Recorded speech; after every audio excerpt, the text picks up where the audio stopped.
여러분 안녕하십니까? 전주시 덕진구 선거방송 토론위원회가 주관하는 전주시 병선거구 국회의원 후보 토론회 진행을 맡은 한주연입니다.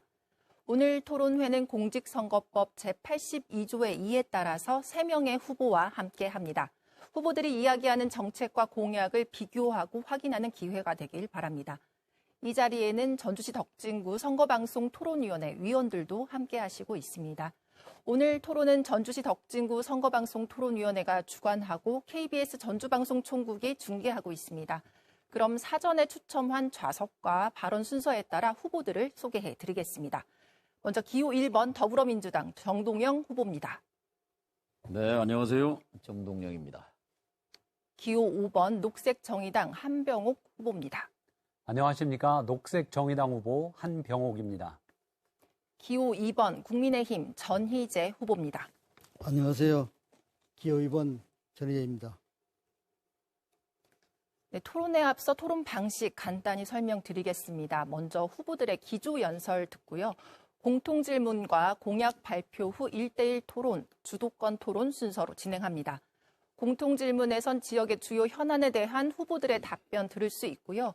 공약 발표 후 1대1 토론은 한 후보가 공약을 발표하면 나머지 후보들이 정해진 시간 동안 상대 후보의 공약에 대해서 1대1로 질문하고 답을 들을 수 있습니다. 후보자 주도권 토론에서는 한 후보가 주도권을 가지고 정책과 지역 현안을 주제로 상대 후보에게 질문하고 답을 듣습니다. 모든 질문과 답변에는 제한된 시간이 있으니까요. 앞에 있는 모니터 확인해 주시고 발언 시간 꼭 지켜주시길 바라겠습니다. 아시겠지만 인신공격, 비방 발언은 안 됩니다. 오늘 토론 KBS 뉴스 전북 유튜브에서도 실시간으로 시청하실 수 있습니다. 그럼 후보들의 기조연설 먼저 들어보겠습니다. 발언 시간 1분 30초고요. 정동영 후보부터 시작해 주시죠. 네. 선거철이 시작되면서 이제 거리마다 현수막이 걸려 있죠. 정동영 현수막엔 이렇게 써져 있습니다. 지금은 싸워야 할 때, 그리고 전북의 구원투수 정동영. 근데 지금은 싸워야 할 때라는 구호를 보고 저 말 맞다, 이렇게 반응하시는 분들이 꽤 많습니다. 두 가지입니다.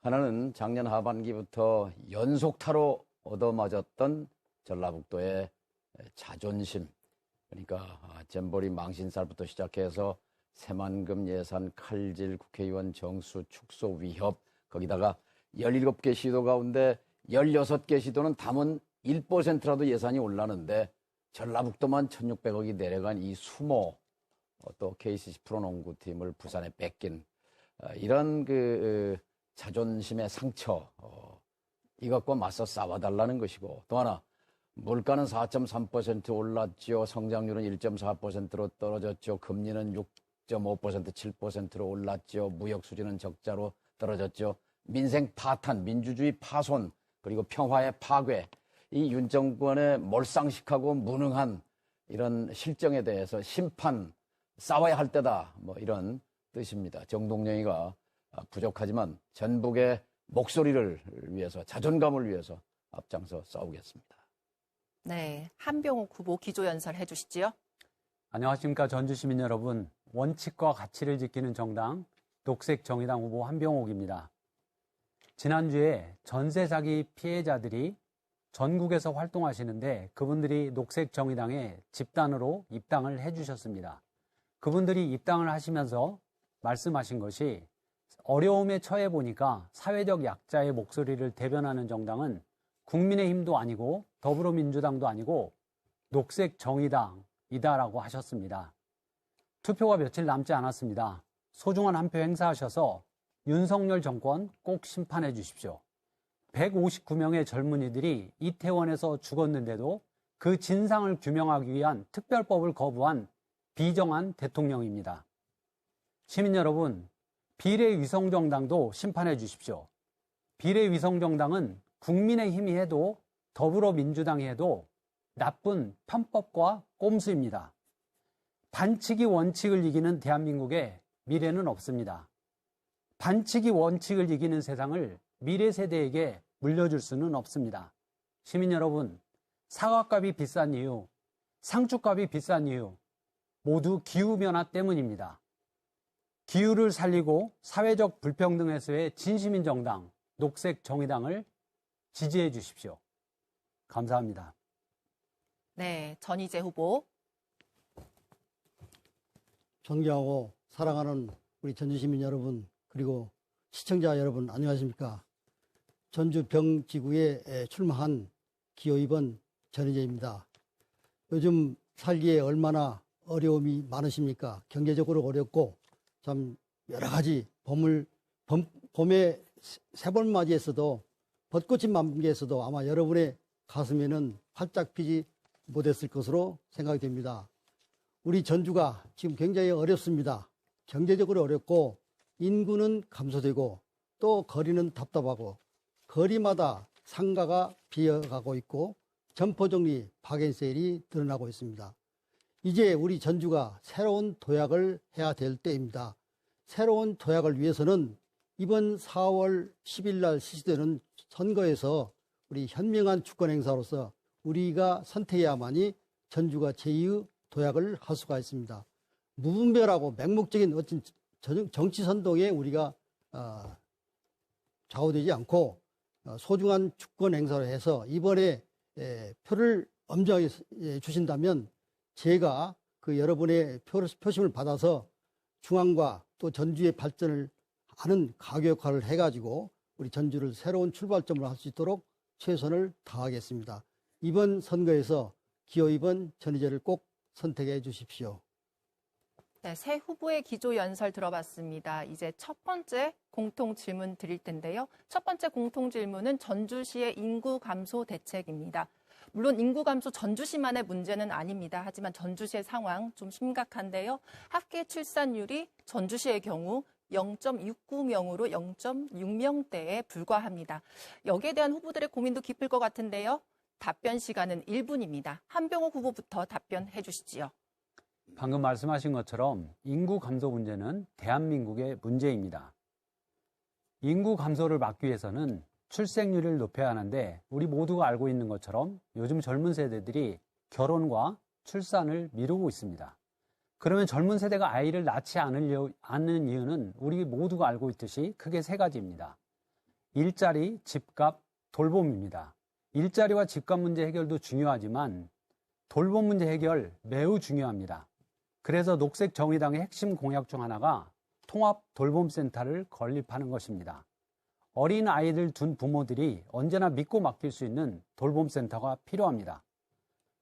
또한 전주시 인구 감소 문제 해결하기 위해서 청년 일자리 창출이 필요합니다. 청년 일자리 창출하기 위해서는 지금 대학 입시에서 사용하고 있는 지역인재 전형, 이것을 일자리 창출에도 적극 활용할 필요가 있다고 생각합니다.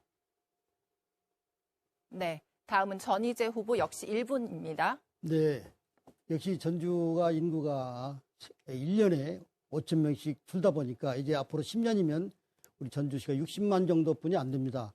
앞으로 인구 소멸 위기의 시가 될 가능성도 있습니다.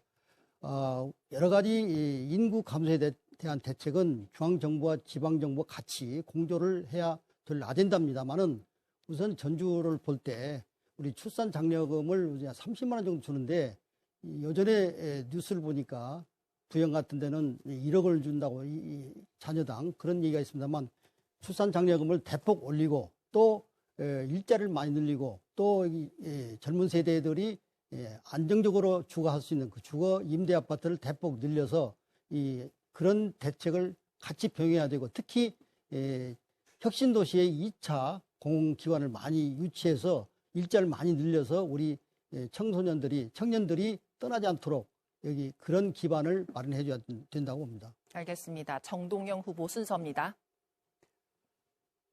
전주가 전북의 중심이기 때문에 전주가 약해진다는 건 전라북도가 약해지는 겁니다. 67만을 바라봤던 인구가 5년 전에 66만으로 65만이 깨지더니 이제 64만대예요. 금방 전희재 후보님 말씀처럼 몇 년 지나면 60만도 깨질 판이거든요. 이렇게 전라북도 중심이 약화되는데 어떻게 전라북도가 일어설 수 있겠습니까? 거시정책 하나, 미시정책 하나를 말씀드리면 수도권 규제 강화 계속 유지해야 합니다. 한동훈 위원장이 얘기했던 국회 이전 전적으로 찬성합니다. 이제 발목 잡지 말고 합심해서 국회 세종으로 가져오고 세종이 강화되면 전라북도도 좀 훈짐이라고 하나요? 조금 나아질 수 있죠. 서울 집중보다는요. 미시정책 하나는요. 외국인 유학생이 지금 20만쯤 됩니다. 전국에. 그런데 전라북도 호남에 한 10% 2만 명 되거든요. 특별자치도의 권능을 활용해서 유학생 비자, 우수 두뇌 인재 차원, 유치 차원에서 적극적으로 유치할 필요가 있다고 생각합니다. 알겠습니다. 첫 번째 공통 질문 진행했고요. 이번에는 1대1 토론으로 후보들의 공약 깊이 있게 검증해 보겠습니다. 토론 방식 좀 더 자세히 설명드릴게요. 순서에 따라서 한 후보가 2분 동안 공약을 발표하고요. 상대 후보들이 각각 4분씩 주도권을 가지고 공약을 발표한 후보에게 질문하고 답을 듣습니다. 공약을 발표할 때는 되도록 매니페스토의 5대 원칙에 맞춰서 이유와 목표, 방법, 재원, 소요기간 등을 구체적으로 제시해 주시기 바랍니다. 질문할 때는 짧은 시간 안에 원활한 토론이 이루어질 수 있도록 질문과 답변 되도록 1분 안으로 부탁드립니다. 또 상대 후보의 답변 시간 최소 30초는 보장해 주시길 바랍니다. 거듭 말씀드리지만 인신공격, 비방 발언은 안 됩니다. 그럼 순서에 따라 전희재 후보의 공약을 먼저 듣겠습니다. 시간은 2분입니다. 네, 저희 앞으로 광역도시로 가기 위해서는 여러 가지 공약이 있습니다만은 제가 세 가지만 말씀드리겠습니다. 첫째는 우리 전주 완주 통합입니다. 오랫동안 우리가 거론됐고 또 많은 사람들이 기대를 하고 있습니다만은 전주 완주 통합이 되어야만이 우리 전주가 광역도시로 나갈 수가 있다고 저는 생각이 됩니다. 두 번째는 우리 대도시 광역권 특별관리법 이 법을 개정을 해서 우리 전주시가 그 법에 포함되도록 법률안을 개정해야 됩니다. 우리 전주시가 앞으로 도로라든지 교통 여건을 개선하기 위해서는 국가 예산을 지원을 받아야 되는데 이 대광법이 개정되지 않고서는 우리 전주시 자체 재원만 가지고는 할 수가 없습니다. 그래서 제가 만약 국회에 입성이 된다면 대도시 광역권 교통관리에 관한 특별법을 개정을 해서 인구가 우리 전주시 같이 65만인 그런 도시는 도청 소재지 도시는 포함될 수 있도록 그 법안이 반드시 개정될 수 있도록 하겠습니다. 세 번째는 우리 지역적인 문제입니다만은 송천동 일대 그리고 전주의 북부권 일대의 교통 체계를 근본적으로 개선해야겠다. 이 제 공약입니다. 지금 우선 단기적으로는 우리 송천동 동부대로하고 송천중앙로 도로가 거의 시속 30km 내지 50km입니다. 그래서 저는 많이 된다면 50에서 60km로 상향 조정하고 그리고 이 오송로를 연결하고 또 북부권 국도대책 우회도로를 빨리 완공토록 추진하겠습니다. 그래야만이 우리 앞으로 천마지구까지 개발되면 동부권이 특히 송천지구가 교통지역이 될 텐데 그 문제를 해소할 거라고 생각이 돼서 이 세 가지를 제가 우선 공약으로 선정했습니다. 네, 전희재 후보 공약 들어봤는데요. 그럼 정동영 후보가 전희재 후보에게 질문해 주시기 바랍니다. 4분입니다. 전주 완주 통합은 전주 시민은 강력하게 원하는데 완주 군민들께서 지금 2번, 3번 부결시키셨단 말이에요. 이것이 도움이 되게 하려면 지금 올해 2024년도 전라북도가 지금 최대 목표 현안이 뭐냐면 바이오 특화 산업단지 이거 유치하는 거거든요. 오송 그리고 원주하고 지금 전주가 3파전인데 오송과 원주는 이미 인프라가 있고 바이오 산업에 상당 부분 앞서가기 때문에 굉장히 불리한 입장입니다. 근데 예를 들어서 우리가 유치를 하게 된다면 이 바이오 산업 특화 단지를 완주해 주는 것도 저는 완주 군민들의 마음을 좀 사는데 도움이 될 거라고 생각하는데 어떻게 생각하세요? 완주 군민의 그 마음을 사기 위해서는 여러 가지 상생 사업이 많이 있습니다. 그래서 전라북도 주관으로 상생 사업을 발굴해가지고 2022년부터 11차례 협의를 통해서 26건의 상생 사업을 지금 발굴해서 조정하고 있는데 그 사업이 원활하게 잘 진행이 돼서 이런 것들이 자꾸 되면 서로 완주 군민과 전주 시민이 더 다가갈 수 있지 않나 이런 생각이 되고 조금 전에 우리 정 후보님께서 말씀하신 그 완주군의 단지는 국가 산업단지인데 바이오가 아니고 이제 수소 그 첨단 국가 산업단지입니다. 그래서 여기에 수소 단지를 개발하는데 완주는 여러 가지 여건이 충분히 되어 있습니다. 국도와 연결되어 있고 고속도로 연결되어 있기 때문에 또 거기에 완주 산업단지, 전주 테크노밸리 단지, 또 1, 2 산업단지, 완주 농공단지까지 370만 평이라는 거대한 공업단지 군이 되어 있기 때문에 아주 여건이 좋아서 거기에서 수소 생산부터 유통과 모든 제조까지 같이 할 수 있는 그런 클러스터가 되기 때문에 그런 사업을 원활하게 제가 추진된다면 주도권을 가지고 네, 있는 맞습니다. 완주 국민들이- 답변 1분 예, 예. 이내로 부탁드릴게요. 뭐 주인이 저 같으니까요. 예, 알겠습니다. 예, 수소도시는 당연히 완주가 수소도시 네, 선점해서 가고 있으니까 그 방향으로 가되 네. 바이오 산업 특화 단지는 지금 전라북도 차원에서 추진하는 건데 네. 이것을 전주 완주 상생 사업으로 갔으면 좋겠다는 말씀이고요. 네. 아까 전주시 덕진구의 북부 네. 송천동 9만 명 인구가 지금 아침 저녁으로 시달리거든요. 네. 근데 우리 이제 속도를 높이면 좀 뭐 도움이 된다 이런 말씀이었는데 네네. 저는 그 부분보다는 지금 전 후보께서 공약하신 게 건지산로, 네. 그러니까 조경단로 전북대병원 쪽으로 가는 그 송천동으로 빠지는 조경단로와 그리고 동부 간선도로를 연결하는 그러면 오송제 옆을 지나가게 되거든요. 네. 건지산을 훼손한단 말이에요. 네. 저는 그것은 우리 시민들이 원치 않는다. 건지산은 지금 보물산이 돼 있어요. 네. 수천 수만의 시민들이 그 건지산에 산책하고 산부하고 운동하면서 산소를 마시고 그리고 이 생태의 힘을 느끼는데 이걸 훼손하는 건 안 될 말이라고 생각하고요. 대신 오송로 네, 답변 시간 보장해 주셔야 합니다. 예.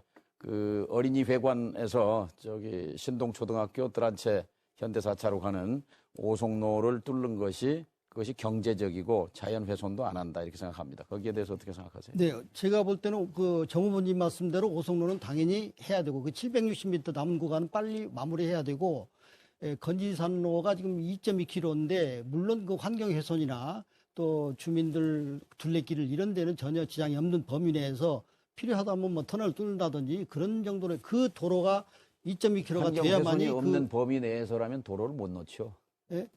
그래서 이제 그 여건에 따라서 제가 볼 때는 그걸 2017년도에 전주시에서 중단시켰는데 다시 한번 검토할 필요가 있다 생각이 됩니다. 네, 4분 시간 지났습니다. 이번에는 한병욱 후보가 전희재 후보에게 질문하십시오. 4분입니다.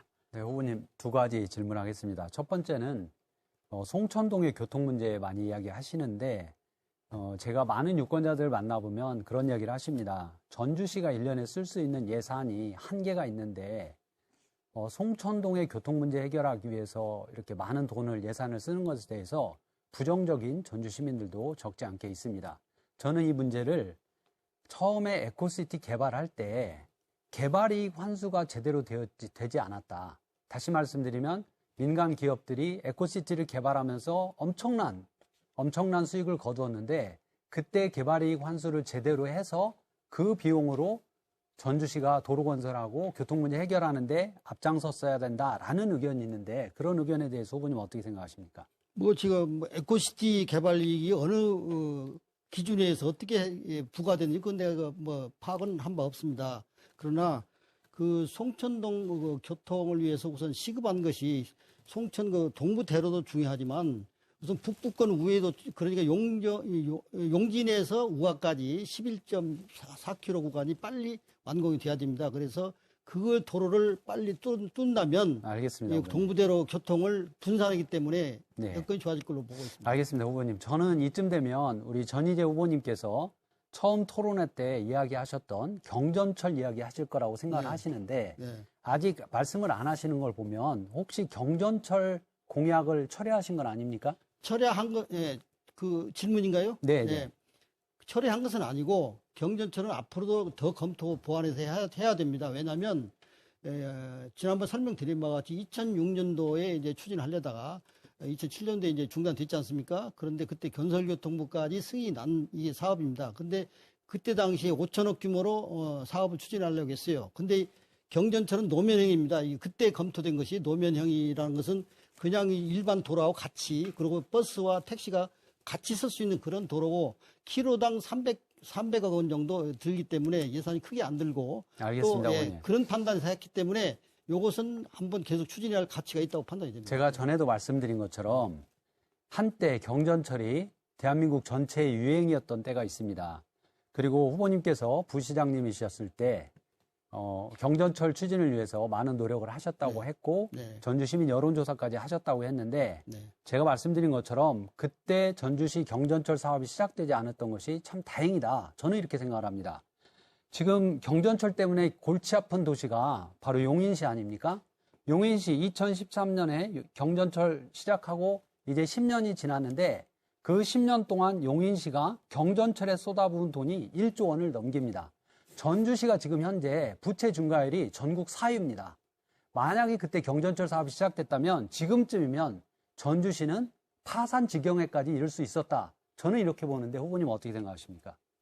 우선 우리 후보님께서는 한 후보님께서는 그 탄소 제로라고 항상 많이 주장하셨죠. 네, 지금 전주시내 매연이 어떤 심각한 상황인지 모르시죠? 알고 지금 있습니다. 지금 거의 35만 대 이루는 차량에서 하루 쏟아지는 매연이 거의 숨을 쉴 수 없을 정도입니다. 그런데 경전철이 많이 됐다면 그 점은 굉장히 유리하게 됐을 것이고, 그 다음에 아까 용인 사례를 말씀하셨는데, 용인은 다릅니다. 경우가 왜 다른 거이는 우선 거기는 고가형입니다. 쉽게 해서 위로 다니는 그 경전철이기 때문에 건설비가 많이 들었고, 그 다음에 두 번째는 제가 주도니까요. 마무리를 하겠습니다. 아니 후보님 제가 생각할 답변을 할 때는 기회를 주셔야. 제가 생각할 때는 경전철이 아니고 지금 전주 시내를 돌아다니고 있는 수많은 버스를 친환경 수소버스로 교체하면 매연 줄일 수 있습니다. 경전철에서 막 엄청난 예산을 쏟아붓는 것보다는 훨씬 나아요. 네, 4분 시간 지났습니다. 이번에는 정동영 후보가 2분 동안 공약 발표하겠습니다. 과거에는 의식주가 이런 순서였는데요. 이제 21세기에 우리에게 중요한 것은 주식의로 순서가 바뀌었습니다. 근데 그중에 주식의 중에 음식에 관한 전주가 특화된 브랜드를 갖고 있습니다. 지금 대한민국에 3,000개 이상의 전주 식당이 이제 다지에 있고요. 그다음에 전주 그러면 뭐 다들 맛을 인정하지 않습니까? 이것을 돈으로 만들고 밥으로 만들고 일자리로 만들어야 한다고 생각합니다. 그래서 저는 세계적인 음식 관광 도시로 가자 하는 슬로건을 제안하고 있습니다. 지금 전주에 1,500만 명이 옵니다. 한옥마을이 없었으면, 전주 음식이 없었으면 몇 명이나 지금 전주를 찾을까요? 이제 2단계로, 한옥마을 다음 단계로 세계적인 음식 관광 도시. 예컨대 전주에 구도심 있잖아요. 중앙동, 고사동, 태평동, 다가동. 이 일대가 지금 과거의 영광에 비하면 많이 퇴락해 있습니다. 전주시가 그 빈집이나든지 싸게 나와 있는 이런 가게나 그 가옥들을 매입해서 저렴한 또는 그 무상으로 청년들에게 임대하고 그 골목골목을 한정식의 거리, 한정식 골목 또는 비빔밥 골목, 궁중음식 골목 또는 주전부리, 뭐 김밥 골목 이런 식으로 특화해서 음식 관광을 대표적인 그런 브랜드로 하게 되면 떠나는 청년들을 붙잡을 수 있는 창업 기회, 일자리도 늘어나고 지금 전주에 뭐니 해도 자영업이 문제지 않습니까? 자영업이 죽어 있거든요. 불 꺼진 도시처럼. 자영업이 아연 활기를 띠게 될 것이다. 그렇게 해서 단기적인 처방도 되고 또 장기적인 비전도 되는 이 세계적인 음식 관광 도시 이 비전을 가지고 전주시 당국과 적극적으로 협의해 가겠습니다. 네, 정동영 후보 공약 들었고요. 한병옥 후보가 질문해 주시면 됩니다. 시간은 4분입니다. 네, 후보님 공약 잘 들었습니다. 후보님께서 말씀하신 그런 음식 또 맛, 멋 이런 걸 감당하는 분들이 대부분 다 자영업자들이지 않습니까? 근데 저는 이제 후보님도 말씀하셨지만 자영업자들이 요즘 굉장히 힘듭니다. 제가 선거운동을 하면서 만났던 자영업자들 중에 정말로 힘들어 하시는 분들이 많습니다. 그분들이 힘들어하는 여러 가지가 이유가 있는데 그중에는 부채 문제 때문에 굉장히 힘들어하고 있습니다. 아마 자영업을 하시는 분들 중에서 부채가 없는 그런 자영업자는 거의 없을 겁니다. 그런데 지금 현재 자영업자들이 가지고 있는 부채 중에서 대부분의 부채가 코로나 시기 3년 동안 정부에서 정책 자금으로 대출해준 그런 부분입니다. 그런데 안타깝게도 그 당시에 대출을 받을 때만 해도 이자율이 0몇 %대였는데 지금은 3배, 4배 올라 있는 상태입니다. 지금 이 상태라면 자영업자들이 앞으로 더 힘들어질 수밖에 없는데 그래서 소상공인 자영업자 부채 문제 해결 꼭 필요하다 이렇게 생각하는데 후보님 어떤 방안을 가지고 계십니까? 이제 음식 관광 도시하고는 포인트는 좀 다르지만 어쨌든 이 자영업 하시는 분들은 문제이기 때문에 최근에 이 정부가 총선을 의식한 선심성 정책 같긴 한데 이 중소기업 또 자영업 하시는 분들의 은행 부채, 제1금융권, 제2금융권의 부채의 그 이자를 2% 플러스된 거, 가령 6.5% 같으면 그 4.5%를 돌려줬거든요. 그거 굉장히 그 가뭄의 단비 같은 그건 아주 좋은 정책입니다. 뭐 이런 선심 정책이라면 얼마든지 환영합니다. 실제 자영업 하시는 분들이 너무 어렵기 때문에 지금 코로나로부터 회복도 되지 않았고 그래서 이 고금리로 지금 뭐 시간이 가면서 금리는 지금 미국의 금리 정책이 올 뭐 중반기 넘어서면 이제 안풀 꺾일 것 같긴 한데 그동안에 다 이제 고사한단 말이에요. 그래서 당분간 2% 이상의 금리를 고금리를 쓰고 있는 자영업자들에 대해서 금리 차를 좀 부담해주는 탕감해주는 그 정부의 정책은 계속돼야 한다고 생각합니다. 네. 그 두 번째 질문은 후보님 우리 정동영 후보님 하면 많은 전주 시민들이 동양의 밀라노를 떠올리십니다.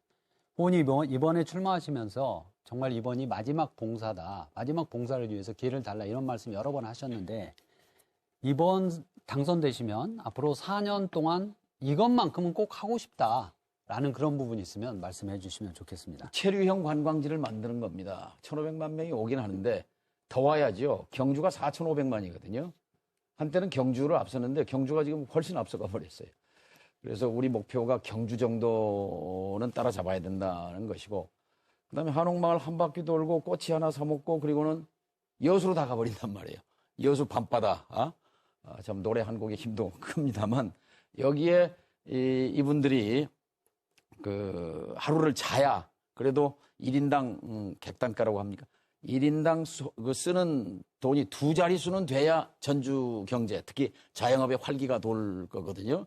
바로 그런 고민에서 나온 것이 세계적인 음식 관광 도시로 가자. 이것은 그 시가 마중물만 좀 부어주면 충분히 활성화될 수 있는 거거든요. 그 한옥마을이 처음에 그 폐지됐다가 살아날 때도 안 팔리면 전주시에서 사주겠다 해서 전주가 시청에서 40채를 샀거든요. 그것이 오늘날 시간이 거의 다 되고 한옥마을을 있는데요. 네, 마쳤습니다. 네, 마치시겠어요. 알겠습니다. 전희재 후보 질문할 텐데요. 4분 주어집니다. 질문 답변 1분 이내로 좀 부탁드리도록 하겠습니다. 원활한 토론을 위해서요. 그 음식 관광, 우리 정 의원님께서 음식 관광 도시를 말씀을 하셨는데, 제가 사실은 구체적인 컨텐츠가 저도 머릿속에 좀 안 떠오릅니다. 아까 뭐, 거리별로 여기 한정식 그 거리, 여기는 비빔밥 거리 이런 식으로 분야별로 한다고 하는 건데, 인위적으로 첫째 가능할 것인지 그런 생각이 먼저 듭니다. 그리고, 두 번째는, 그거부터 답변 뭐냐고. 컨텐츠 도대체 음식 관광도시라는 그 구체적인 컨텐츠가. 한옥마을에 가보면요. 지금 한옥체험관도 있고 부채박물관도 있고 술박물관도 있고 종이박물관도 있고 이 공유 공간이 있거든요. 이 공유 공간이 있기 때문에 한옥마을이 지금 사람을 끄는 거지. 만일 빽빽하게 민간 사가들만 가게들만 있으면 와서 숨 쉴 공간이 없잖아요. 뭐 초명이 문학관이라든지. 이 공유 공간을 만든 것이 전주시가 그때 왜냐하면 다 서부신시가지로 빠져나가고 그 한옥마을 교동풍남동이 완전히 완전히 가라앉았어요. 그래서 내놓은 집이 대부분이었거든요. 실제 120채가 나왔습니다. 전주시에 사달라고. 그래서 전주시가 한 채, 두 채에서 40채까지 샀더니 그때 이제 꿈틀했어요. 집값이. 그래서 이게 거둬들여지면서 그 40채가 효자가 됐듯이 음식 특화거리를 지정하는 골목마다 몇 채씩을 매입해서 이거를 싼 값에 임대를 주게 되면 청년 창업도 되고 또 음식의 장인들이 한정식 골목거리, 궁중음식거리 또 전주에는 전주 최씨, 전주 이씨. 네, 답변 1분 이내로 부탁드릴게요. 가문 음식도 있거든요. 네, 이제 무슨 뜻인지는 알겠습니다만은 이제 이론적으로는 그게 성립이 되는데 현실에서는 제가 볼 때 과연 가능할 것이냐 이런 생각이 듭니다. 지금 그 가령 인위적으로 뭐 지금 전주 시내 자체도 우리 음식점이 많이 있지 않습니까? 오늘 생겼다가 또 내일 폐업하고 안 돼가지고 그런 경우가 많이 있는데 이 전주에 있는 기존 음식점 자체도 사실은 거의 성업으로 잘 되는 데는 거의 몇 개 안 되고 나머지는 어려움을 겪고 있는 걸로 알고 있는데 거기에 자꾸 인위적으로 더 플러스해서 음식점을 더 집어넣는다고 해서 그것이 어떤 관광 성과가 있을 것인가 그런 생각이 들고요. 그래서 1,500만 명이 4,500만 명 경주를 목표로 네. 더 많은 사람들이 그래서 한옥마을을 보러도 오지만 전주에 음식 먹으러 간다 네, 알겠습니다. 하는 이렇게 해서 네. 대한민국 5,200만이 전주를 다 그래서 이제 그 전주에 우리가 옛날부터 들었던 유명한 음식점들이 많이 문을 닫았습니다. 정 후보님도 아시다시피 문을 닫은 이유가 소비자가 없습니다. 소비. 그러니까 이용해주는 그 고객이 없었기 때문에 왜 고객이 없냐면 전통 음식점, 고급 음식점을 두면 재료가 비싸고 또 그에 맞는 상황은 비용에 누가 소비를 해줘야 되는데 광주는 그게 성립이 됩니다. 워낙 도시가 크기 때문에. 근데 전주는 고급 음식점이 안 됩니다. 그 이유는 소비층이 없기 때문에 그래서 그런 이제 음식을 다양하게 또 세계적으로 내놓을 만한 그런 그 고급 음식점이나 한정식이 될 것인가 이런 생각이 들고요. 그다음에 또 마지막으로 네, 답변 시간 여쭤보고 보장해 주십시오. 그래. 예. 예, 한정식 그러면 전주자가 붙었었는데요. 네. 이게 전주 한정식이 사라지더니 이제 남도 한정식으로 됐거든요. 이 저 한식에서 김치가 가장 빼놓을 수 없는 그 핵심 적인데 광주 김치 축제예요. 왜 김치를 광주에 줘야 합니까? 바로 이런 것들 이 주도권은 음식을 이제, 가지고 먹고 살자. 광주에 그런 이제 정책 방향이 주도권이 생기면 뺏겼습니다. 사실은 김치 축제라든지 음식 축제는 광주에서 개최가 되는데 우리 이제 전주는 없는데 그래서 지금 저 전주에 장류 엑스포가 지금 매년 개최되거든요. 이런 것과 조화를 해서 좀 발전 보완해야 되지 않나 저는 그런 생각이 듭니다. 장류 그 엑스포가 우리가 잘하는 네. 걸 가지고 하면은 경쟁력이 있잖아요. 음식관에서는 대전 어디 뭐 서울 부산 어디 하고 경쟁해서 전주가 네, 4분 지났습니다. 마지막으로 한병욱 후보 공약 발표 2분입니다. 저의 대표 공약 두 가지는 첫 번째는 소상공인 자영업자 부채 문제 해결이고 두 번째는 노란봉투법 개정 다시 추진하겠다는 것입니다.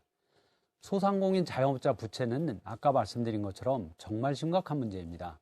제가 만난 유권자 중에 한 분은 차라리 코로나 시기에 정책 대출 자금을 받지 않았더라면 지금에 있는 빚이 없었을 텐데 라고 눈물을 흘리시는 분들도 많이 만났습니다. 아까 말씀드린 것처럼 대출받을 당시에는 이자율이 굉장히 낮았는데 지금 3배, 4배 뛰다 보니까 이자를 갚아야 되는 부담감도 엄청 크고 그리고 또 하나는 원금을 이제 갚을 시기가 도래했습니다. 그래서 지금 이 상태로 계속 가면 대한민국 자영업자들이 더 어려워지고 자영업이 어려워지면 대한민국 경제도 어려워집니다. 그래서 자영업자 부채 문제를 22대 국회에서 가장 첫 번째로 녹색정의당이 추진할 정책이다. 이렇게 말씀을 드리겠습니다. 재원 마련에 대해서 이야기 많이 하시는데요. 저희는 소상공인 자영업자 부채 탕감 100조 공약을 했는데 이 100조를 1년에 다 하는 게 아니고 연차적으로 매년 10조씩 이렇게 할 방침입니다. 그 10조는 지금 윤석열 정부 들어서 재벌에게 법인세 깎아주고 부자들에게 감세해주고 또 금융투자세, 금투세라고 하는 것까지 깎아주는 이런 것만 하지 않는다고 해도 1년에 10조 마련은 크게 어렵지 않다고 생각합니다. 두 번째는 노란봉투법 다시 추진하는 것입니다. 노란봉투법은 대한민국 국민 70%가 찬성하는 법안이었습니다. 하청 노동자들에게 원청 사장과 교섭할 수 있는 권리를 주는 것, 그게 2조입니다. 그리고 3조는 노동쟁의를 했을 때 발생하는 피해에 대해서 천문학적인 손해배상금, 가압류, 월급을 아예 받지 못하게 하는 이런 악법을 개정하다고 하는 것입니다. 노란봉투법은 비정규직, 하청 노동자들에게 큰 힘이 될 법안입니다. 네, 잘 들었습니다. 이번에는 전희재 후보가 먼저 질문해 주시지요. 4분입니다. 질문 답변 되도록 1분 안으로 부탁드립니다. 우리 한 후보님 거리에 있는 현수막을 볼 때마다 또 오늘 공약을 말씀하시는 것보다 그 내용을 보면 정말 우리가 마음적으로만 그냥 풍성해지는 것 같습니다. 100조가 이 비스켓 같은 그런 얘기가 듭니다. 근데 100조라는 아까 100조를 10년 동안 매년 10조씩 그런 재원 조달을 해서 이게 탕감해 준다고 했는데 탕감이라는 것은 그것은 우선 첫째 인프레적으로도 문제고 그 다음에 도덕적으로도 문제입니다. 이 탕감이라는 것은 아까 그 이야기 나누면서 이자 탕감 얘기가 나왔습니다만은 어떤 일정한 펀드를 만들어서 이자 정도 탕감을 주고 서로 그 이자 차이를 보전해주고 이런 정도는 몰라도 부채를 전액 탕감준다는 것은 그 있을 수 없는 그런 상황인데 그 아까 그 10조를 어디서 조달해 가지고 지금 탕감해 준다는 그런 겁니까? 아까 뭐 부자 감세 뭐 말씀하셨는데 네. 우리나라 법인세율이 얼마인지 아십니까? 네. 법인세율이 얼마예요? 법인세율이 지금 20% 정도 되는 걸로 알고 20% 있습니다. 더 넘습니다, 지금. 네. 예? 1990년부터 22%를 문재인 정부 때 25% 올렸습니다, 이게. 그래서 지금 우리나라 기업이나 또 외국인 기업들이 법인세 부담이 굉장히 높기 때문에 지금 그 세계적으로 우리가 거의 상위권에 속한 그 법인세 비율이기 때문에 법인세를 무조건 깎고 거기서 뭐 해가지고 한다 또는 높여서 한다 이것은 우리나라 경제 현실에 좀 맞지 않는 그런 얘기 때문에 법인세를 활용해서 자꾸 그 재원을 활용한다는 것은 제가 볼 때 적절치 않다 이렇게 보고 있습니다. 답변할까요, 후보님? 네. 후보님, 진보정당에서 내세우는 정책들은 그 당시에는 다 터무니없다고 생각하는 정책이었습니다. 그러나 10년이 지나고 20년이 지나면 현실이 되는 경우가 많습니다. 후보님 옛날에 무상급식을 주장할 때 그 당시에 많은 비판가들이 저건 공산주의 공약이다라고까지 했습니다. 그러나 지금은 무상급식 하고 있지 않습니까? 그리고 후보님 말씀하신 것처럼 우리나라 법인세가 높다고 했는데 대한민국 재벌들이 사내 유보금으로 쌓아두고 있는 돈이 800조, 900조, 1000조 정도 됩니다. 그렇게 사내 유보금을 많이 가지고도 투자하지 않는 재벌들에게 법인세를 조금 깎아준다고 해서 투자가 일어난다? 절대 그런 일 없습니다. 그래서 아까 말씀드린 것처럼 재벌 법인세, 부자 감세, 그리고 금융투자세 이런 것만 깎아주지 않아도 매년 10조는 충분히 가능하다고 생각을 합니다. 사내 유보금도 그게 뭐 전혀 쓸데없이 유보한 것이 아니고 투자하려고 해도 여러 가지 노사관계 문제라든지 투자 장래 기업 예측이라든지 이런 것을 많이 고려해서 지금 하는 거지 이걸 무조건 쌓아놓고 지금 곳간에 보관하는 건 아닙니다 이게. 그래도 후보님 사내 유보금을 네. 1, 2년도 아니고 5년, 10년 동안 계속 그 돈을 쌓아둔다는 것은 그만큼 우리나라 재벌들이 사업을 해서 돈을 번다는 것입니다. 그런 기업- 재벌들에게 법인세를 낮춰준다는 것은 맞지 않다고 됐습니다. 저는 아니, 생각합니다. 시간이 됐으니까 그 다음에 노란봉투법을 다시 재추진하신다고 네. 했는데 노란봉투법은 워낙 노사관계에 있어서 불법적으로 그 어떤 파업이라도 해가지고 기업에 손해를 끼쳐서 기업에서 지금 청구하는 거 아닙니까? 네. 지금 그런 그런데 만약에 노란봉투법을 제정이 된다면 그런 걸 전부 면제해 준다는 그런 내용인데 그런 답변 시간 보장해 주십시오. 할 수가 없는 건데요. 후보님 오히려 노동조합이 잘 갖추어진 데는 노동쟁이도 덜 일어납니다. 충분히 노동조합과 사업주가 교섭을 할 수 있기 때문입니다.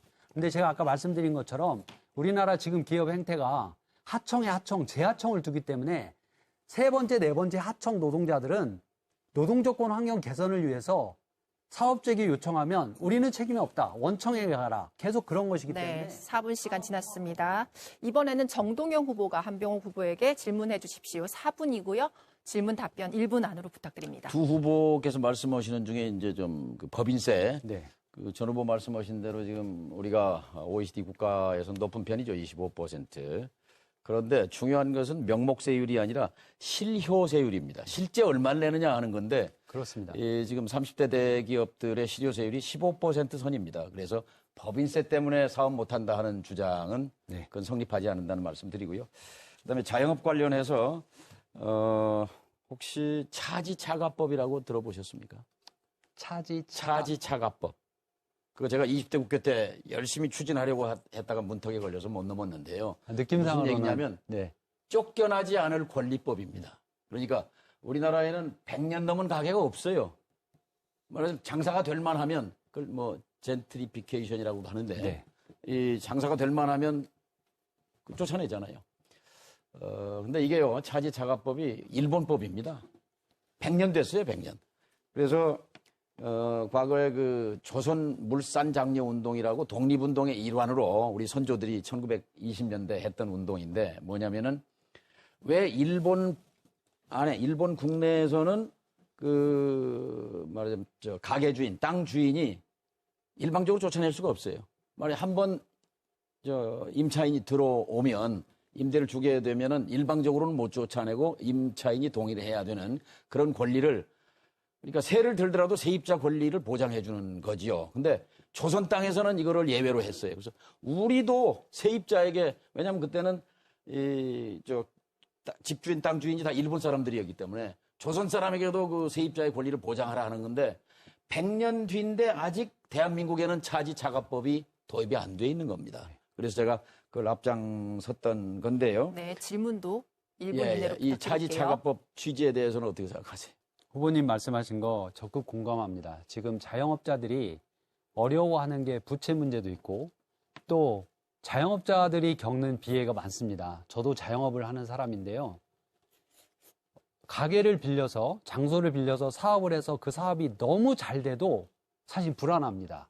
왜냐하면 건물주가 임대기간 끝나면 빼앗으려고 하거든요. 그래서 처음에는 다른 사업을 해보려고 한다고 건물 비워달라고 합니다.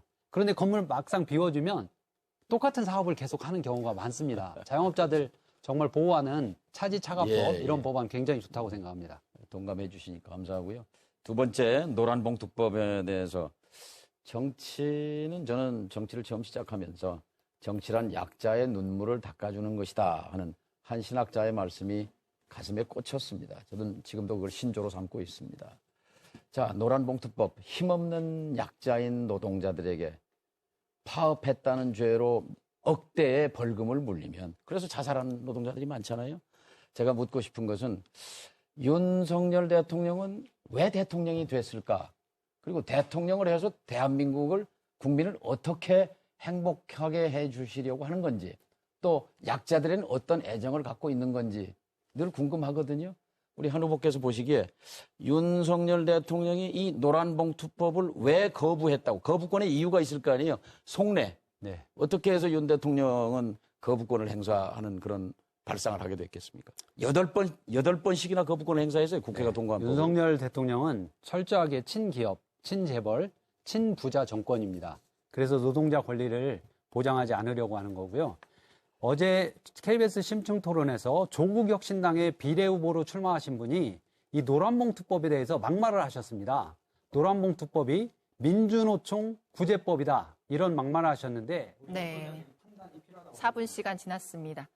1대1 토론까지 마쳤고요. 이제 두 번째 공통 질문 드리겠습니다. 두 번째 공통 질문은 2차 공공기관 이전과 관련한 내용입니다.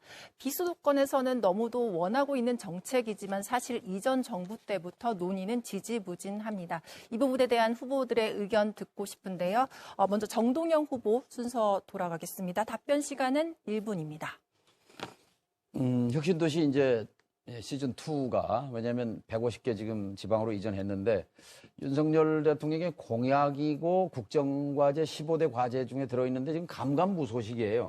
그래서 제가 만일 저를 당선시켜 주시면 국회에 들어가서 약속 지켜라, 혁신도시, 지방도 살아야 될 것 아니냐, 이 주장할 것이고요.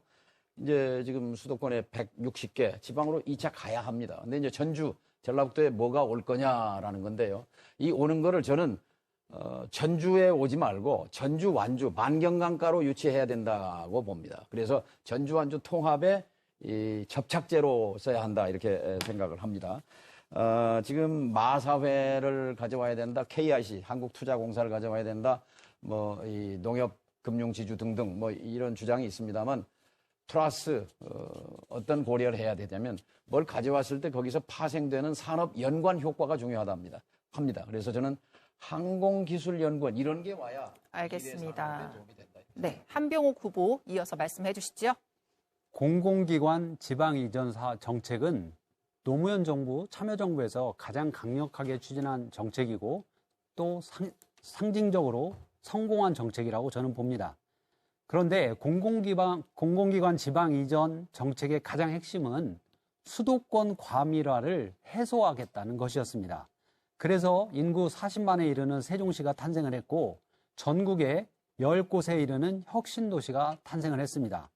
그런데 문제는 한때 혁신도시로 이주해 왔던 인구들이 다시 수도권으로 가는 현상이 벌어지고 있다는 것입니다.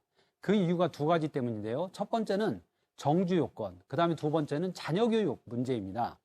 그런데 전라북도 전북특별자치도는 이 두 가지 점에서 매우 유리한 점이 있기 때문에 2차 공공기관 이전을 할 때 이런 부분에 대해서 강하게 어필하면 좋겠다고 생각을 합니다.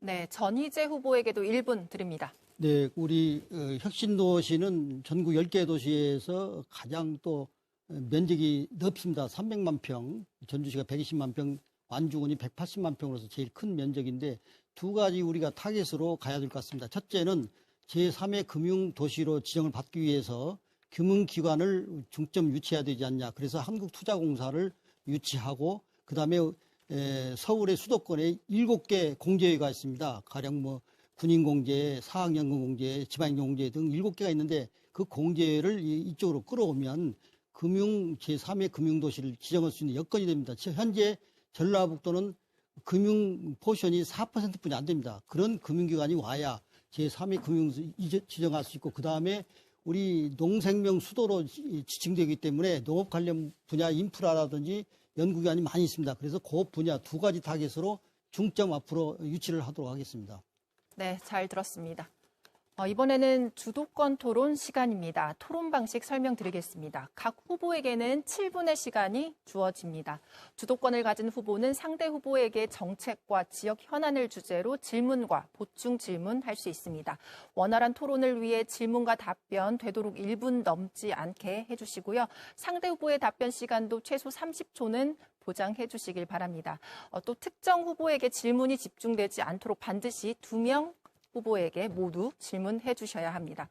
이번에도 인신공격, 비방 발언은 안 됩니다. 그럼 한병옥 후보부터 주도권 토론 시작하겠습니다. 7분입니다. 먼저 전희재 후보님께 질문하고 다음에 정동영 후보님께 질문하도록 하겠습니다. 우리 전희재 후보님, 지금 윤석열 정권이 출범한 지 거의 2년이 다 되어가고 있죠? 지난 2년 동안 윤석열 정권이 이것만은 잘하고 있다. 이런 게 있으면 한 가지만 이야기해 보시죠.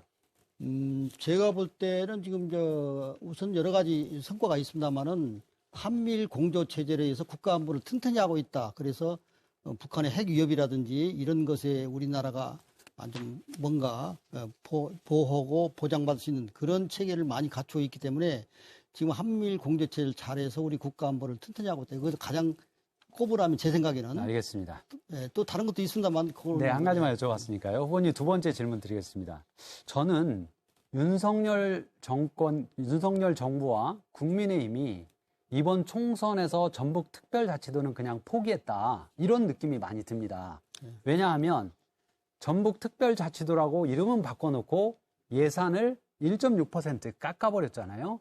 예산이 깎인 사례는 없습니다. 다른 시도에. 전라남도 6% 성장했고 이후 충남은 10% 이상 예산이 증가했습니다. 그래서 예산을 가지고 전라북도 도민들을 무시했다. 이게 첫 번째고 두 번째는 네, 질문. 아니 답변 네, 답변 빠르게 해주시기 바랍니다. 네, 답변하십시오. 답변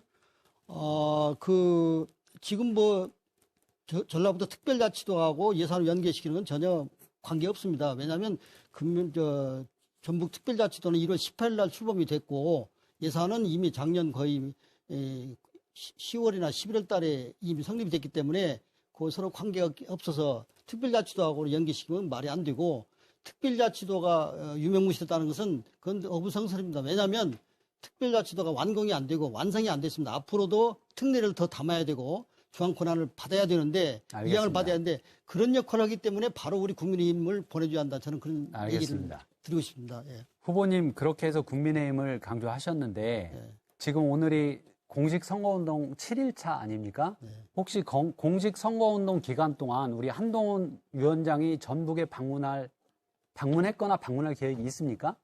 그건 뭐 중앙 일정에 제가 뭐 거기까지 모르겠습니다만. 그래서 후보님 제가 국민의힘이 전북특별자치도에 관심이 없다라고 말씀드리는 거고. 국민의힘하고 저희 녹색 정의당처럼 작은 정당도 비례 1번에 전북 고창 출신의 보건의료노조 위원장 3번 하신 나순자 후보를 1번에 배치를 했습니다.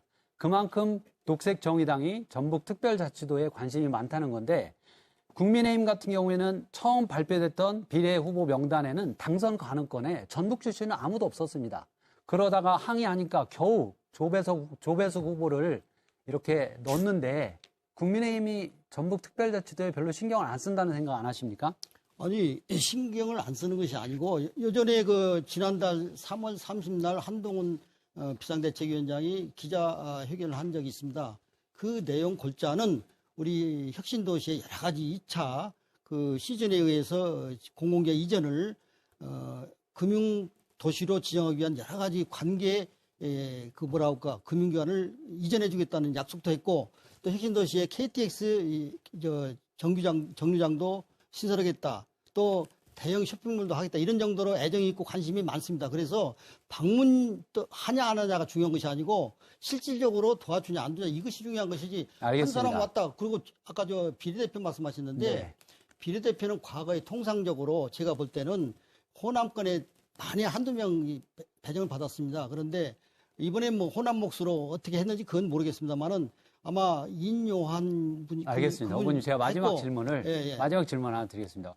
혹시 후보님 주변에 네. 금융투자, 다시 말해서 주식투자나 펀드투자로 1년에 1,000만 원, 2,000만 원 버는 분이 있나요?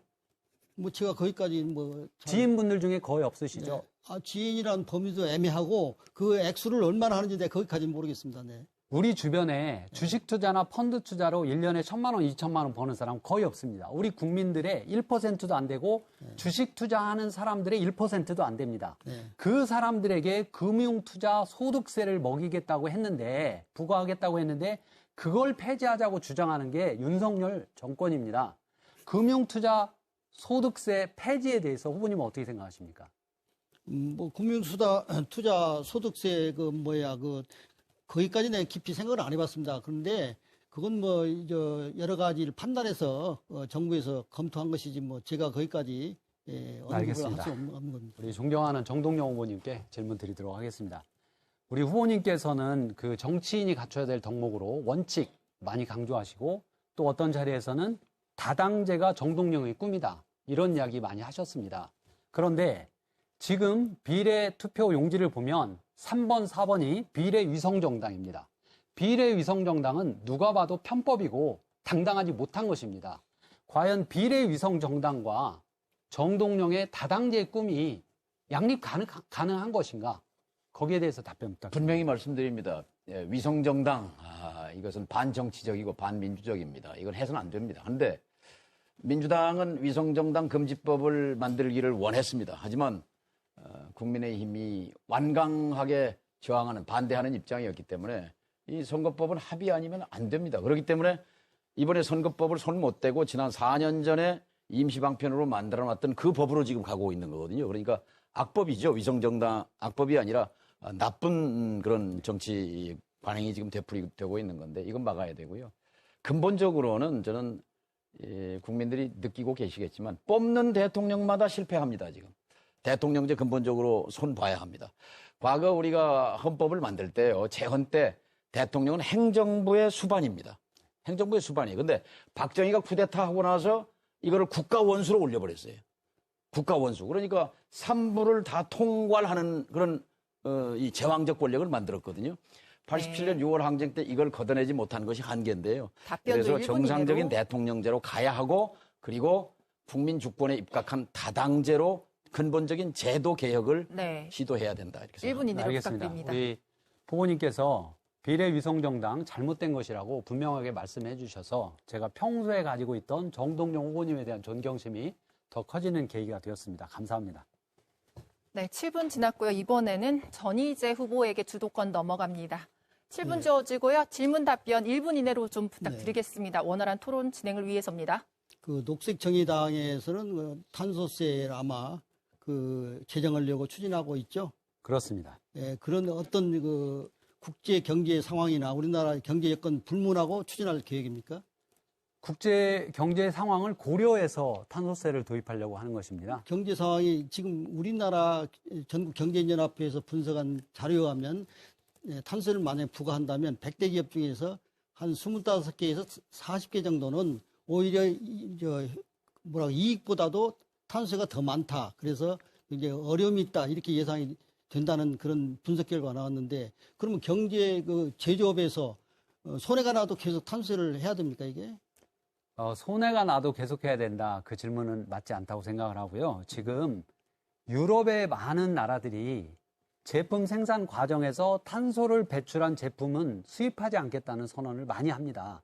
그래서 앞으로 재생에너지로 생산한 제품이 아니고서는 유럽 시장에 진출할 수가 없습니다. 그래서 탄소세 도입하는 것이 오히려 우리 경제를 더 강화시키는 일이다. 아니, 그러니까 탄소세가 그러니까 체질을 강화해서 탄소세를 충분히 낼 수 있는 체력이 강화되고 한다면 뭐 업체에 따라서 할 수도 있겠죠. 근데 유럽은 뭐 대부분의 국가가 그 탄소세를 도입하거나 도입할 준비가 돼 있죠, 솔직히. 그런데 지금 호주 같은 데는 2년 만에 폐지해버렸어요, 탄소세를. 왜냐하면 경제가 너무나 감당이 안 되니까.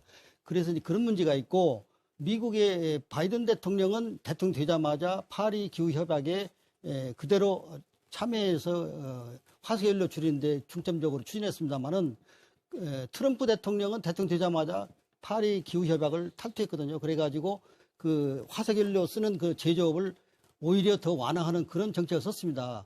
그런데 만약 이번에 미국 대통령 선거에서 트럼프가 된다면 지금 많은 전문가들은 다시 파리 기후 협약에 역행을 해서 그 탄소 그 화석연료 이걸 완화하는 그런 방향으로 갈 것이다 보는데, 그렇다면 그럼에도 불구하고 이제 우리나라가 거기에 경제적인 탄력성을 부여해서 대처하고 체제를 강화해야 하는데 무조건 탄소세 도입한다고 되는 건 능사는 아니지 않습니까?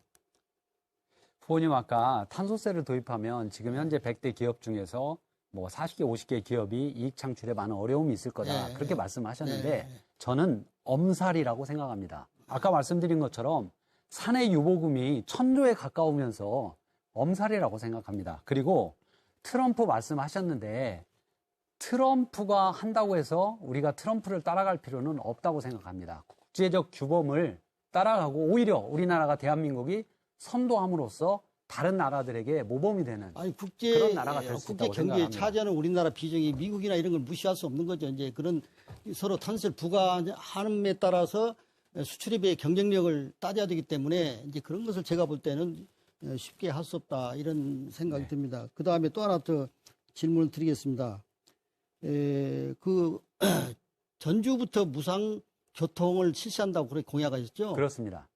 그런데 그 주요 골자는 뭡니까? 무상 교통이라 하면 모든 차량을 공영제로 해서 무상으로 공짜로 지금 뭐 타고 다니도록 이렇게 한다는 겁니까?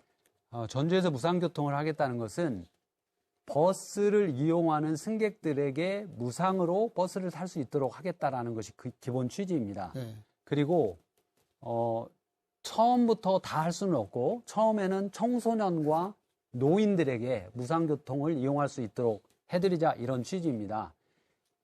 그렇게 공약을 하는 이유는 아까 후보님께서도 말씀하셨지만 공기오염 문제가 굉장히 심각합니다. 그렇다고 본다면 좋아요. 대중교통을 활성화하는 것이 제가 저는 질문이니까 바람직하다고 생각합니다. 제 말씀 들어보세요. 그러면 지금 그 전주시에서 그 시내버스 보조금을 주고 있죠? 그렇습니다. 노선 적자 노선에 대해서 네. 그 액수가 어느 정도 된지 아세요? 아마도 100억 이상일 거라고 생각을 합니다. 2016년도에 210억이니까 지금 네. 아마 3, 400억 될 겁니다. 네, 네. 그 많은 돈을 주고 있는데 무상으로 한다면 그 재원에 대해서는 어느 정도 규모가 되고 어떻게 염출한다는 계획은 해봤습니까? 후보님 바로 그것 때문에 무상 대중교통을 하자는 겁니다. 아니 무상이 지금도 재원을 어디서 나냐 이거 재원을. 지금도 이미 엄청난 아까 말씀하신 것처럼 200억 이상의 돈을 민간 버스 업체들에게 주고 있습니다. 그럴 바에 차라리 전주시가 버스를 공영제로 도입해서 전주시가 버스를 공영제로 운행한다면 훨씬 더 공영제라는 의미가 정확히 뭡니까? 공영제라는 의미가 정확히 뭐예요? 공영제가 전주시가 소유를 하지 않지만 전주시가 버스 운행에 대한 전체적인 책임을 진다 이런 의미입니다. 결국은 사실상 전주시가 소유해서 차를 운행한다는 뜻인데 그렇습니다. 그 세금으로 다 넣는다는 건데 그 재원은 어느 정도 추산이 되고 어떻게 재원 대책이 마련되냐 이 말이죠. 후보님 제가 전기차를 타고 있습니다. 지금 버스에 들어가고 있는 유류비만 해도 친환경 수소차로 바꾸면 충분히 그 돈 나오고 남습니다. 네, 우선 정동영 공영제부터. 후보에게도 질문해 주셔야 합니다. 네. 네. 아, 그래요? 예. 네, 저한테도 지금 좀 1분 물어보세요. 30초 남았는데요. 우리 정 후보님 요즘 광명이나 서울 지원 유세한다고 뉴스 나오셨는데 말이죠. 전 단 하루라도 그렇게 행복한 그런 시간이 있었으면 좋겠습니다. 네. 아침 출근 인사 다 하고요. 그리고 네네, 잠깐 네. 갔다 옵니다. 제가 하나 여쭤보겠습니다. 요전에 3월 30일 날 우리 실내체육관에 그 아침 예. 부활절 예배를 보러 갔는데 거기에 KC 농구대가 그대로 이름이 붙여진 채 있습니다. 그걸 보고 저도 봤습니다. 안타까웠습니다. 예, 마음이 짠하더군요. 2001년도에 이 KCC 유치하기 위해서 농구단 유치하기 위해서 당시 김한주 시장하고 엄청난 노력으로 끌어왔습니다. 2000년도에 이제 쌍방울 레이더스가 없어지고 전주 시민들이 좌절하고 있을 때 KC 농구단 유치를 해서 했는데 그때 KC 농구단에서 요구가 이걸 좀 뭐 실내체육관을 해달라는 요구였습니다만은 네, 답변 시간 지금 보장해 그에 주셔야 대해서 됩니다. 혹시 어떤 평가를 하시는지요? 예, 안타깝습니다. 예, 젊은 그 농구장에 가보시면 알지만 그 젊은 팬들의 그 열기는 거의 폭발적입니다. 그리고 시민들의 이 통합 에너지를 끌어모으는데 스포츠만한 그러니까 축구라든지 농구라든지 야구라든지 야구는 이제 없어졌고 농구마저 이제 뺏겼는데요. 사실 8년 전에도 부산으로 이전하려는 움직임이 있었습니다. 그때 제가 앞장서서 막았습니다. 네, 전희재 후보의 주도권 토론 7분 지났습니다. 주도권 이제 정동영 후보에게로 넘어갑니다. 마찬가지로 7분이고요. 질문 답변 1분 이내로 부탁드리겠습니다. 예, 전희재 후보님 먼저 한 3분 반 하고 그다음에 한명 후보 네, 3분 시간 반 안배 잘 공평하게 해주십시오. 하겠습니다. 전희재 후보님은 군대 생활 때 공부를 치열하게 했다고 제가 들었습니다. 네. 그 영어 사전을 영어 단어를 외우고 그거를 다 안 잊어버리기 위해서 사전을 찢어가지고 씹어 먹었다 뭐 이런 얘기를 들었는데 사실 맞습니까? 그 맛이 있습니까? 네, 사실 맞습니다. 좀 개인적인 얘기라 좀 부끄럽습니다만은 제가 군에 입대할 때 친구가 10만 짧게 원, 얘기해 주세요. 네, 짧게. 컨사스를 줬는데 그걸 군대 기갑병과입니다. 제가 근데 탱크 부대를 3년간 타면서 하루도 거르지 않고 단어를 외웠습니다. 그래서 그걸 씹어 먹었어요. 씹어 먹는다는 좀 과장이고요. 근데 그런 이제 완전히, 그 네. 치열하게 공부를 네, 하셨고 네, 그래서 이제 공무원으로 공직자로 성공하셨는데 네. 지금 전주완주 통합과 관련해서 보통교부세 문제를 좀 여쭤보려고 그래요. 보통교부세. 네. 그러니까 지금 전주와 완주가 통합되게 되면은 전주가 받는 보통교부세 또 완주가 받는 보통교부세에 6%를 더해서 10년간 지원하도록 지금 특례가 돼 있지 않습니까? 네. 그것을 청주의 경우는 청원에 몰아줬거든요. 그것이 이제 그 청주청원 통합에 그 가속화하는 그 윤활 역할을 했어요. 어떻게 생각하세요? 창원 마산 보통교부세 그 산정 방식도 한번 얘기해 예, 주시면 좋겠어요. 아니 뭐 창원 마산 진해에도 이제 그런 그 특별교부세를 더 증액해서 서로 이제 그 약간 반대하는 그 자치단체 준 걸로 알고 있습니다. 그런데 우리 그 교부세 그러니까 특별교부세식으로 뭔가 통합하는 그 시군에 행자부에서 주는 걸로 알고 있는데 그 완주군 쪽에 그 지역을 우선적으로 투자할 수 있는 그런 배를 해준다면 여러 가지 인센티브 중에 하나가 될 걸로 생각이 됩니다. 예, 전주에 아마 지금 작년 통계까지는 제가 입수를 못했는데 한 5천억쯤 되는 것 같아요. 보통교부세가. 그리고 완주가 한 3천억 되고 8천억인데요.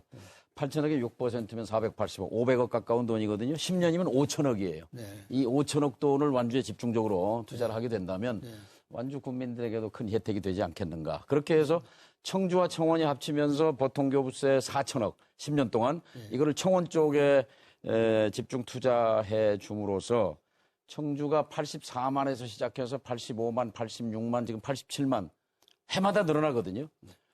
부러운 일입니다. 과거 청주는 우리에 비해서는 분소도시였어요. 전주에 비해서는. 근데 이제 전주가 쳐다보지 못할 정도로 앞서 가버렸단 말이에요. 그래서 어떻게 하면 완주 중심성, 완주 군민이 앞장서서 우리가 해야 되겠다. 이것을 만들어내는 것이 통합의 핵심이라고 생각합니다. 전문가시니까 어떻게 하면 완주 군민이 흔쾌히 이걸 받아들일 수 있겠습니까? 아니 지금 아까 이제 교부세도 이제 우선적으로 지원하는 그런 것도 검토하지만 지금 전라북도에서 지금 26개 서로 상생 사업을 지금 추진하고 있습니다. 그런데 그 사업들이 그 지역적으로나 기능적으로 다 완주와 전주 시민들이 접촉하면서 이루어지는 모든 사업을 지금 순조롭게 진행되고 있거든요. 그래 예를 들어서 체육시설을 같이 한다든지 재난재해를 같이 한다든지 또는 장학숙을 같이 운영한다든지 예. 지역 상품을 한다든지 해가지고 짧게. 굉장히 서로 가까워지기 때문에 이런 단계를 자꾸 거치면 통합이 될 거로 저는 생각이 듭니다. 예, 뭐 좋은 생각이십니다. 3분 20초 남았으니까 이제 한병옥 후보께 대표 공약이 지방대 무상 등록금, 이제 무상 교육. 저는 방향은 좋다고 생각합니다. 지금 대한민국에 330개 대학이 있어요. 그중에 이제 190개가 4년제고 또 전문대학이 130개 등등해서 340개 대학이 있는데 335개가 있는데 이제 수도권에 이제 100몇십 개 대학이 있단 말이에요. 그러면 수도권은 무상 교육을 안 하고 지방만 하고 그것은 지방과 수도권의 균형 발전을 위해서 뭐 필요하다고는 생각하는데 논리적으로 이거 이제 학생들로 봐서는 똑같은 대한민국 학생이고 국민인데 이 차등에 대해서 어떻게 설명할 수 있겠습니까? 지금 사실은 그 지방대가 차별을 받고 있습니다. 현재 무슨 말씀이냐면 전북대만 해도 국립대인데 서울대도 국립대고 전북대도 국립대, 전남대도 국립대입니다. 다만 그게 전북에 있고 전남에 있고 서울에 있고 차이죠. 국립대는 똑같은데 서울대 국가에서 1년에 지원하는 지원금이 전북대에 비해서 10배 이상이 됩니다. 다시 말해서 같은 학생 수여도 지방대에 있는 학생들이 차별을 받고 있기 때문에 지방대학부터 무상교육을 하겠다는 것은 지금 기울어져 있는 그것을 바로잡는 그런 노력을 하고 예, 생각합니다. 이 등록금 문제와 함께 사실은 우리 사회의 근본 모순 중에 하나가 이제 대학 입시, 그러니까 네. 서열화돼 있단 그렇습니다. 말이에요. 유치원 때부터 열심히 영어 공부시키고 이제 과외시키고 하는 게 말하자면 서열화된 대학의 그 상위 구조에 편입하고 들어가게 하고 그 다음에 좋은 일자리로 가기 위한 전 국민적인 그렇습니다. 동일 목표거든요. 제가 과거에 대선 때 공약이 대학 입시 폐지였습니다. 저는 중학교 입시 시험 보고 중학교 갔거든요. 고등학교도 시험 보고 갔습니다. 근데 중학교 폐지도 했고 입시 폐지도 했고 고등학교 입시 폐지 평균으로 잘 됐지 않습니까? 지금 대학교에서 가르칠 수 있는 선생님, 가르칠 수 있는 시설은 60만 명인데 올해 수능 시험 본 학생은 50만 명밖에 못 봤어요. 모자라요, 10만 명이. 그렇기 때문에 이 서열 문제만 타파하면 얼마든지 이 대학 평준화가 가능하다고 생각합니다. 저의 이제 평소 소견이기도 한데 등록금 무상 교육과 함께 대학 입시 폐지에 대해서는 어떤 느낌을 갖고 계세요? 저도 근본적으로는 찬성합니다. 그런데 대학 서열화 폐지를 위해서는 후보님이 잘 아시는 것처럼 서울대학교가 기득권을 놓아야 됩니다. 물론 고려대, 연세대도 마찬가지지만 우리 사회에 소위 잘 나간다는 대학들이 기득권을 놓아야 되는데 그 학교를 졸업한 학생들 대부분이 우리 사회 기득권을 차지하고 있기 때문에 대학 서열화 폐지 꼭 필요하지만 쉽지는 않다. 이렇게 역사상 보고 기득권을 가진 사람이 스스로 기득권을 놓은 사례는 없습니다. 그렇습니다. 결국. 그래서 제가 말씀드린 부분이 예산부터 차별하지 말고 좀 균등하게 예산 배분을 하자. 그런 말씀을 드렸습니다. 잘 알겠습니다. 네, 이렇게 세 후보의 주도권 토론까지 마쳤습니다. 이제 세 번째이자 마지막 공통 질문 드려야 할 것 같습니다. 이미 나온 키워드입니다. 전주, 완주 통합인데요. 전주, 완주 통합을 두고 두 시군에서는 찬반 의견이 분분합니다. 이에 대한 후보들의 입장, 그리고 찬성한다면 또 반대한다면 그에 대한 대안은 무엇인지 궁금합니다. 질문 드리고 답변 시간은 1분입니다. 전희재 후보부터 답변해 주시면 됩니다. 뭐 이미 여러 차례 언급이 됐습니다만은 전주 완주 통합은 필연적으로 해야 됩니다. 우선 작게만 봐도 제가 부지사 시절에 혁신도시를 설계할 때 당시에 완주하고 전주가 도로 사이를 놓고서는 나누었습니다. 이것부터 우선 작게는 통합해야 됩니다만 앞으로 전주 완주 통합이 돼야 되고 조금 전에 정 후보님 말씀대로 특별한 어떤 제도적으로 재정적으로 지원도 하고 그리고 주민들 간의 상생 여러 가지 사업이 앞으로도 계속 발굴해서 정말 공동체 의식이라는 것이 자꾸 접근이 되면 자동적으로 될 걸로 생각이 됩니다. 여기에 전북특별자치도법에 의해서 전라북도 지사가 어떤 적극적인 역할을 할 수 있도록 근거가 되어 있기 때문에 거기 좀 나서서 같이 상생협력을 통하고 또 제도적으로 보완한다면 충분히 이 통합이 될 걸로 저는 예상이 됩니다. 그리고 그 방향으로 저희들 적극 나서겠습니다. 네, 이어서 정동영 후보 발언 듣겠습니다. 네. 전국에 도, 농, 분리, 시, 군이 92개 있었습니다. 군산, 옥구 통합됐어요. 20년 전에요. 20년 넘었죠. 익산, 이리, 가령 대전, 대덕, 천안, 천원, 춘천, 춘성, 경주, 월성, 울산, 울주 다 통합됐어요. 여수, 여천. 92개 중에 90개가 다 합쳐서 이제 도농 통합시가 됐어요. 근데 92개 중에 90개가 되고 2개가 남았거든요. 그게 어딘 줄 아시잖아요. 전주, 완주입니다. 그럼 앞으로 30년 뒤에도 계속 나누어져 있을 겁니까? 이렇게 되면 전주도 가라앉고 완주도 가라앉고 미래는 없습니다. 지금 뭐 완주를 시로 추진한다고 하는 얘기도 있긴 합니다만 그것은 완주 혼자만 잘 살아가지고는 전라북도가 일어설 수가 없습니다. 같이 살 때 완주 발전도 된다고 생각합니다. 결국 정치권이 한 덩어리로 자기 눈앞에 목전에 이익을 놓고 네, 1분 지났습니다. 한병욱 후보 말씀해 주시죠. 지도만 봐도 전주 완주 통합은 필요하다고 생각합니다. 전주를 중심으로 완주가 둘러싸고 있는 형세입니다. 그런데 지금까지 여러 번의 시도가 있었는데 왜 실패했었나요? 저는 전주 완주 통합의 핵심 키는 완주 국민들이 가지고 있다고 생각합니다. 왜 완주 국민들이 통합에 반대할까? 완주 국민들 마음속에 불안감과 의심이 있기 때문입니다. 혹시 전주하고 통합하면 주민 혐오 시설, 예를 들면 쓰레기 소각장이나 의료 폐기물 처리장 같은 그런 시설들이 완주의 시골로 들어오지 않을까? 그 다음에 또 하나는 예산을 인구 기준으로만 편성하면 인구가 적은 완주는 상대적으로 손해를 보는 것 아닌가? 이런 불안감이 있습니다. 완주 전주 통합 문제는 결혼 문제라고, 결혼과 비슷하다고 생각합니다. 내가 아무리 상대방과 결혼하고 싶어도 상대방이 무엇을 원하는지를 정확히 파악해야 그 결혼이 성공할 수 있는 것처럼 전주 완주 통합 문제도 완주 국민들이 원하는 것이 무엇인지를 정확히 파악하는 것이 핵심이라고 생각합니다. 네, 잘 들었습니다. 벌써 마무리 발언 순서입니다. 마무리 발언 시간은 1분 30초입니다. 정동영 후보부터 마무리 발언 해주시면 됩니다. 네. 헌법 1조를 다시 한번 생각합니다. 대한민국은 민주공화국이다. 대한민국의 권력은 대한민국의 주권은 국민에게 있고 모든 권력은 국민으로부터 나온다. 이 나라 주인이 국민이죠. 나죠. 우리죠. 적어도 투표날 하루는 완전히 100% 주인입니다. 이 주인 노릇을 확실하게 하는 것이 이번 주 금요일, 토요일 사전 투표입니다. 일찍 투표하시고 다음 주 4월 10일은 하루를 온전히 즐기실 수 있습니다. 전라북도가 지난해 무진 핍박을 받았잖아요. 아니 17개 시도 중에 16개의 예산을 올려줬는데 전라북도만 1,600억을 깎아버렸다?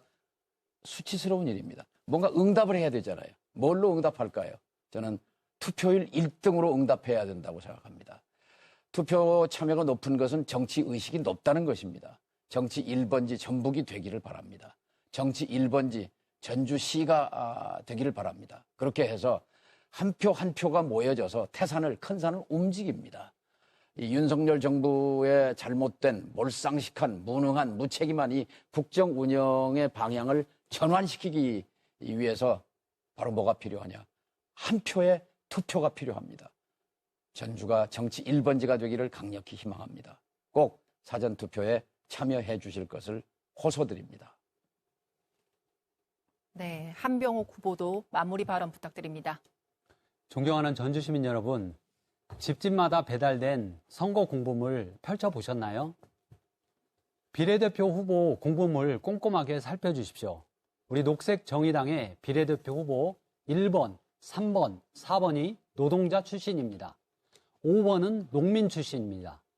변호사가 2명 있지만 우리 녹색정의당의 비례대표 변호사들은 전세 사기 가해자를 변호하지도 않았고 코인 사기 가해자를 변호하지도 않았습니다. 그분들은 우리 사회의 약자들 편에서 약자들의 목소리를 지키기 위해서 노력해온 분들입니다. 부디 비례대표 후보물, 공보물 꼼꼼하게 살펴주셔서 녹색정의당을 선택해 주십시오. 지금까지 당은 작았지만 녹색정의당이 해낸 성과 적지 않았습니다.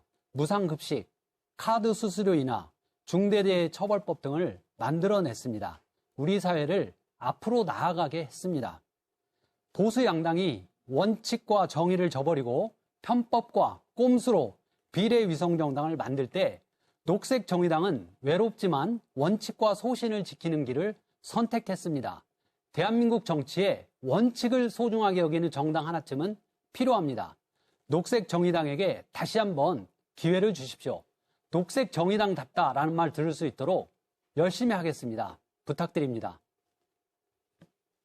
네, 전희재 후보 마무리 발언입니다. 우리 시청자 여러분 잘 보셨습니까? 정말 우리 토론 과정을 보셔서 아시겠습니다만은 우리가 현재 상황에서 뭐가 필요한지 또 어떻게 할 것인지 많이 생각해 보셨을 걸로 믿습니다. 우리가 맹목적이고 또 허황된 공약이나 정치 선동에 우리가 표를 행사한다면 우리 전주가 다시 한번 주저앉고 말 것입니다. 이제 전주가 새로운 출발 또 제2의 발전을 하기 위해서는 정말 귀중한 한 표 한 표 또 현명한 한 표 한 표를 잘 행사해야 된다고 봅니다. 우리 어려운 그 경제 또 우리 아들, 딸들이 일자를 찾아서 떠나가는 이런 전주를 다시 살리고 또 줄어가는 전주를 다시 살리기 위해서는 이번 4월 5일, 6일 예비선거 또 4월 10일 본선거에서 여러분 귀중한 한 표를 꼭 전희재에게 주셔야 제가 이런 여러 가지 현안 사업을 중앙에서 예산과 사업을 따와가지고 여러분의 심부름 역할을 하도록 하겠습니다. 토론 과정에서 보셨겠지만 전부 우리 현안 해결을 위해서는 중앙정부의 지원과 협조가 없이는 어렵습니다. 그 중앙의 협조와 지원을 제가 소통창구 역할을 해서 충분히 우리 유권자들 또 시민들의 발휘되고 손이 돼서 역할을 다할 수 있도록 약속을 드리겠습니다. 이번 4월 10일 또 4월 5일, 6일 예비선거 이 두 날에 저에게 꼭 귀중한 한 표를 주십시오. 열심히 하겠습니다. 네, 마무리 발언까지 잘 들었습니다. 전주시 덕진구 선거방송 토론위원회가 주관한 전주시 병선거구 국회의원 후보자 토론회 어떻게 보셨는지요? 새 후보가 이야기한 정책과 비전을 잘 비교할 수 있는 기회가 됐길 바랍니다. 오늘 토론회는 중앙선거방송 토론위원회 홈페이지와 유튜브 그리고 KBS 뉴스 전북 유튜브에서 다시 볼 수 있습니다. 이번 주 금요일과 토요일에는 사전투표가 진행됩니다. 4월 10일 투표일에도 투표가 어려운 분들 사전투표로 한 표의 권리 행사하시길 바랍니다. 그럼 이것으로 전주시 덕진구 선거방송 토론위원회가 주관한 전주시 병선거구 국회의원 후보자 토론회를 마치겠습니다. 함께해 주신 토론자 여러분 그리고 시청해 주신 시청자 여러분 고맙습니다.